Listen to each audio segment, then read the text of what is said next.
If you know how to make an omelet, you know more than me because I don't know how to make one, and I'm making one for my guy. Now, apparently you add water.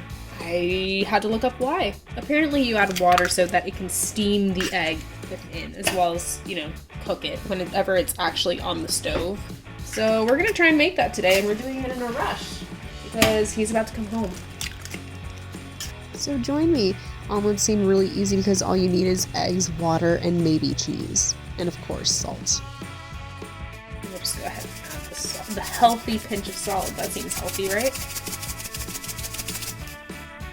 While I'm cooking, my assistant will help clean the eggshells for proper disposal.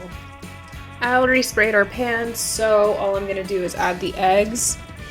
And I think I have an 8-inch pan, which is what's recommended, and I have to wait till it slightly settles, and then once it slightly settles, I'm supposed to, I think, flip it, and then add cheese. Or add cheese and then fold it.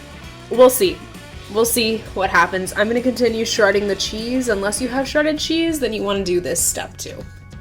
I think I had the heat too low or something because things weren't going as smoothly as I had originally expected them to. So what did I do? I added the cheese and then sought out some advice and help. Because, well, I don't think... This seems wrong. It's at a 1/3 cup of cheese. He saved me. He saved his omelet. Don't think I could have done it without him, honestly.